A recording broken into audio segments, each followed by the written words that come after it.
William Shakespeare, a name synonymous with English drama. Julius Caesar is a history play and tragedy by William Shakespeare, first performed in 1599. The most important theme in Julius Caesar is fate versus free will. This theme foreshadows the events leading up to Caesar's assassination and his ignorance and concern for his life. Let's watch and enjoy.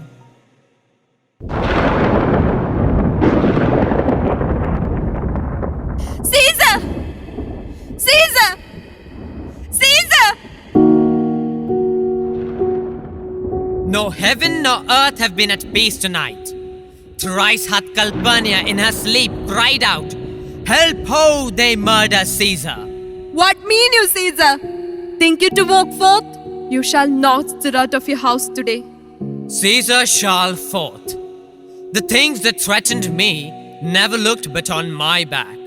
When they shall see the face of Caesar, they are but vanished. Caesar, I never paid attention to omens. But now, they frighten me. I had a nightmare in which blood was spouting from your statue like a fountain. And many happy Romans came smiling and washed their hands in it. What can be avoided whose end is purposed by the mighty gods? Yet Caesar shall go forth. For these predictions are to the world in general as to Caesar. When beggars die, there no comet seen. The heavens blaze themselves forth, the death of princes. Cowards die many times before their death. The valiant never taste of death, but once.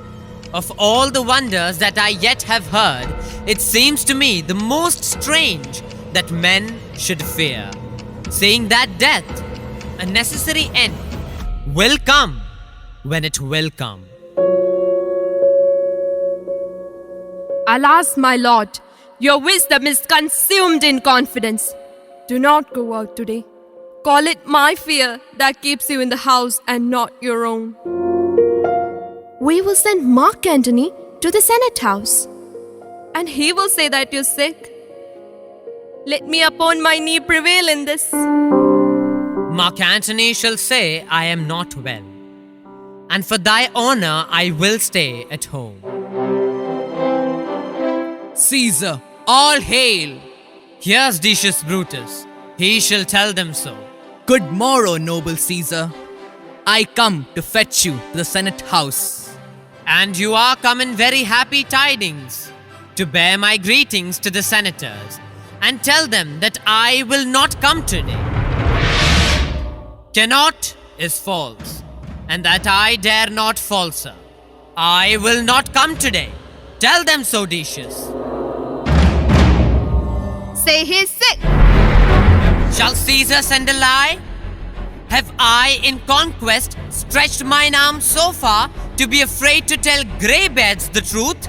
Decius, go tell them Caesar will not come.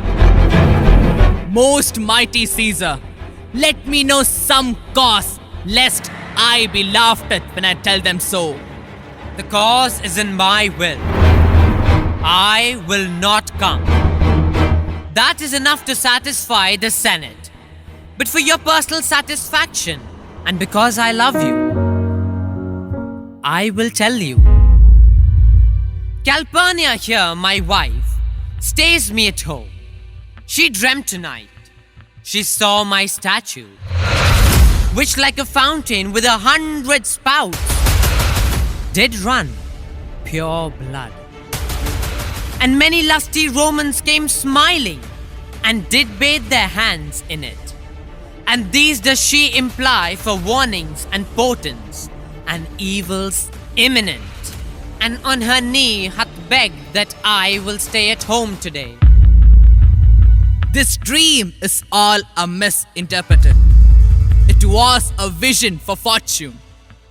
Your statue spouting blood in many pipes, in which so many smiling Romans bathe, signifies that from you great Rome shall suck reviving blood, and great men shall press for tinctures, stains, and relics.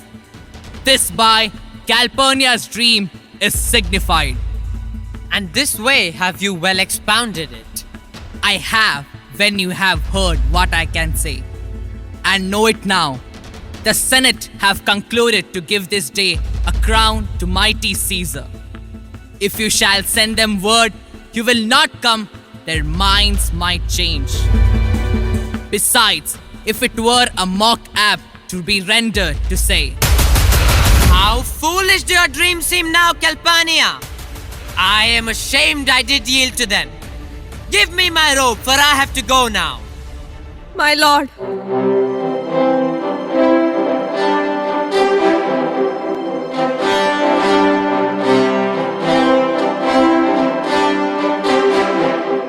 The Ides of March are come. Hail Caesar! Midday, legal oversight. Is there no voice more worthy than my own to sound more sweetly in great Caesar's ears for the repling of my banished brother? I kiss thy hand, but not in flattery. Caesar, deciding that the Publius Simba may have an immediate freedom of repeal. What, Brutus? Pardon, Caesar, Caesar pardon. As low as to thy foot doth, cast his foe to beg enfranchisement for Publius Simba. I could be well moved if I were as you. If I could pray to move, prayers would move. But I am as constant as the northern star, of whose true fixed and resting quality there is no fellow in the firmament. The skies are painted with unnumbered sparks. They are all fire, and every one doth shine.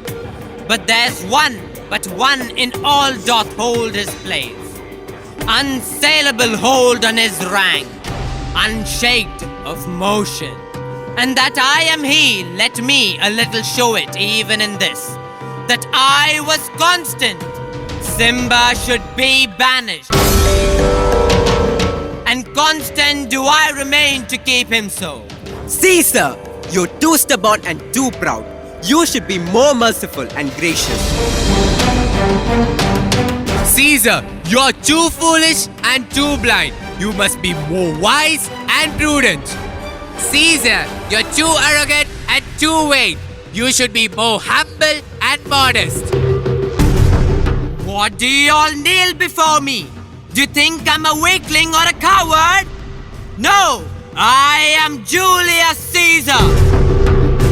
And I will not budge.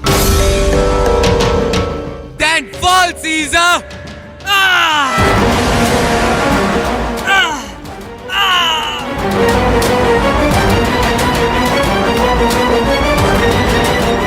You too, Brutus. Fall, Caesar! I love you, but I love Rome more. Down with Caesar, down with tyranny. Liberty, freedom, tyranny is dead.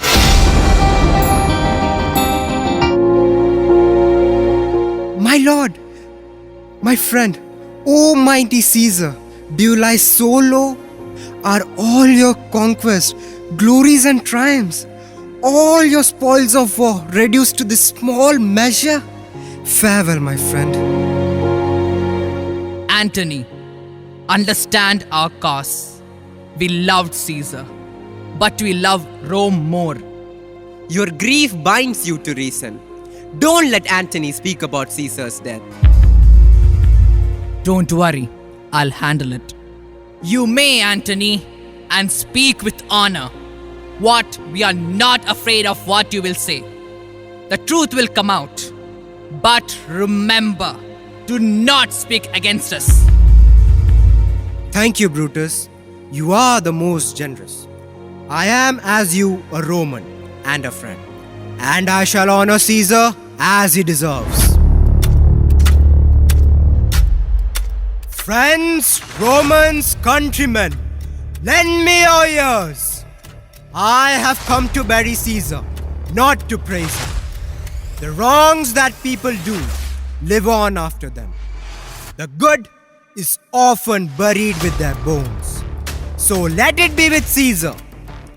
Noble Brutus said Caesar was ambitious. If that's true, it is a serious fault, for Brutus is an honorable man. I have come to speak at Caesar's death. He was my friend, faithful and just to me. But Brutus says he was ambitious, and Brutus is an honorable man. Caesar brought many captives home to Rome, whose ransom filled the public treasury. When the poor cried, Caesar wept. Yet, Brutus says he was ambitious, and Brutus is an honorable man. I offered him the kingly crown 3 times, which he refused. Was this ambition? I am not here to disapprove what Brutus said, but I am here to speak what I know. You all loved him once, not without reasons. What reasons now hold you back from mourning him? Oh, judgment, you have fled to the Brutus beast, and men have lost their reasons. But yesterday, the words of Caesar might have stood against the world. Now lies he there, and none so poor to do him reverence. Oh, masters, if I were disposed to steer your hearts and mind to mutiny and rage, I shall do Brutus wrong and Cassius wrong, who you all know are honorable men. I will not do them wrong. I rather choose to wrong the dead to wrong myself. And you, then I will wrong such honorable men.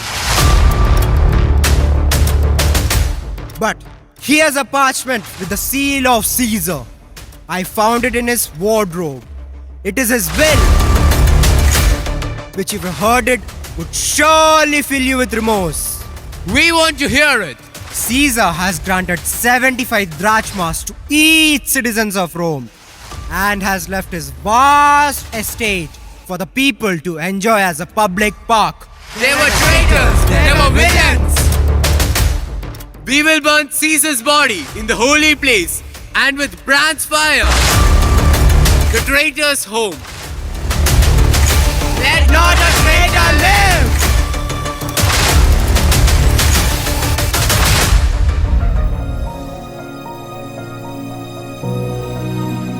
Julius Caesar conveys the message that betrayal and ambition leads to inevitable consequences.